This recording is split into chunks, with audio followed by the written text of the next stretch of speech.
Hello, welcome to Have Roots Will Travel. My name is Lisa Elvin Steltari, and I'm a genealogist and a passionate traveler. Most of my videos will eventually be about travel or understanding various locations or genealogy, but right now I'm really focused on completing this series.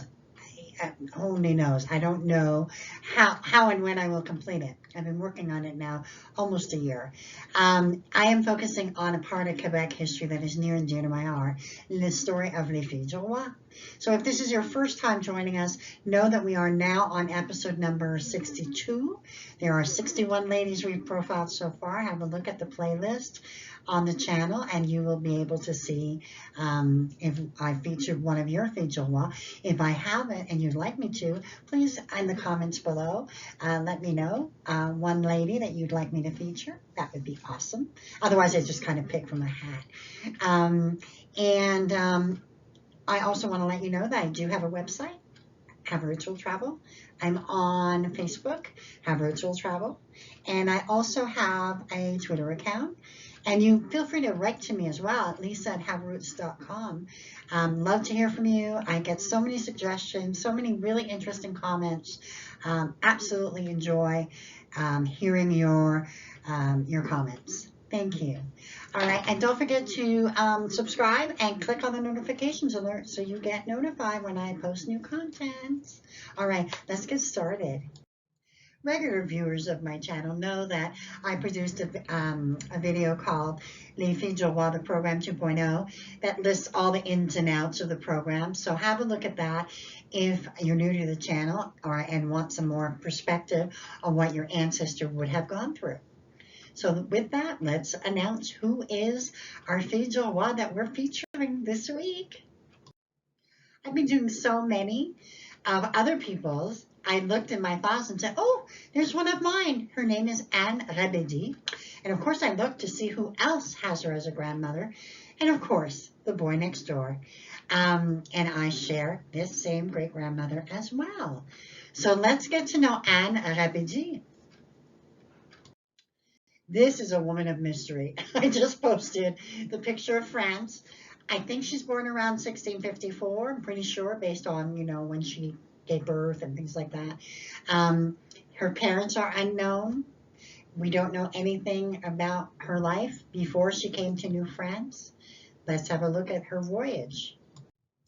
So we don't know why she came. We don't know anything, but we know, according to several sources, that she probably arrived August 3rd, 1672, on the ship called Nativity, the Nativity, and that's all we know. We don't have a dowry. We don't have any information, so we know she got here somehow.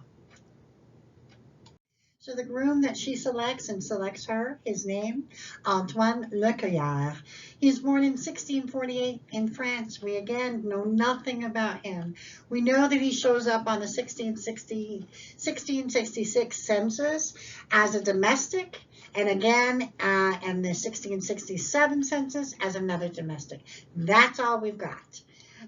So let's see when they get married. So we still don't have any records. We don't know. And one of the reasons we don't know where they come from is that there's no marriage record. Remember how many times I keep saying how important that marriage record is? So we don't know when Antoine and Anne were married. I have a hunch that Anne was one of the ladies who went on to Trois-Rivières, and it was here that Antoine scooped her up sometime in 1672. That's what I think.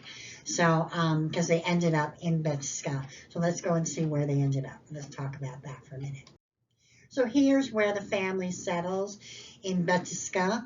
And, it's no surprise to me that this is my heritage because most of my family comes from either Batisca or Saint-Geneviève de Batisca. And that's where my roots are, my really, really the deep roots. And the history of Batisca begins with our old friend Champlain, who met up with a native named Batisca in 1609. And by 1612, he had named this area Batisouam. And by 1636, a seigneury was granted to Jacques Laferty, at which time it was called Madeleine. By 1639, it was divvied up again and given to the Jesuits. Hence, the area did not really grow until 1666, when settlers began to arrive. Prior to 1670, the inhabitants met at the home of Lieutenant Nicolas Rival de Leving, who happens to be one of my great-grandfathers. Wooden chapel is constructed in 1684, but the parish of Saint François Xavier de Besca is formed at that time at 1684, and that is when you'll get the parish records, which is one of the reasons we don't have records for this couple. They were such an early pioneer. And you can see here in the 1681 census, this is the 1681 census, he is 33, and Rabady, sa femme, 27. His children are Marianne, Antoine, Madeleine, Charlotte. They have 1 gun, 5 goats, and 10 arpents, or about 8 or 9 acres. This is the church that exists there now. Obviously, was not part of when they were there.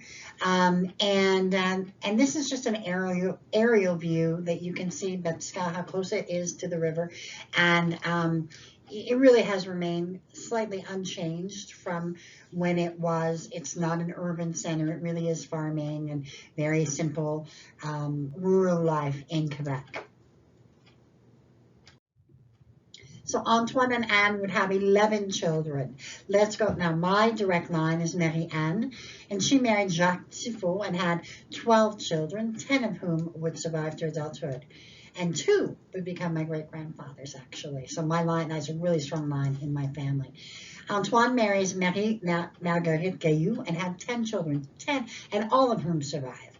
Marie-Madeleine married François Desbroyeux and had 3 children, 2 of whom survived. Pierre married Charlotte, dies at 5 years of age. Sorry, I missed that one. Pierre marries Marguerite Gaillon and has 10 children, 8 of whom make it. Marie-Charlotte marries Nicolas François Herbert and had 6 children, 5 of whom make it. Nicolas marries Marie-Catherine Morin and had 8 children, 6 of whom make it. Then we have Marie-Catherine, who marries Joseph Rochereau and had 5 children, 2 of whom make it. Paul did not marry, and Marie-Louise also did not marry. So it's just a very interesting, amazing, actually, the amount of children and the amount of children that their children had. So note to self. Antoine would pass away at age 74 on April 30th, 1718. When he passed away, Anne and Antoine would have been married 46 years. And, you know, by 1729, Anne would go on to live, you know, another 29 years. But by 1729, she's like getting on in years. And she said, okay, I want to sell my property. So she divvies it up amongst her family. And presumably would have lived with one of them. And she would die at the age of 93 on September 5th, 1747. The moment she died, the Fille du Roi, the last living Fille du Roi, died with her. She was it. She was the last living Fille du Roi.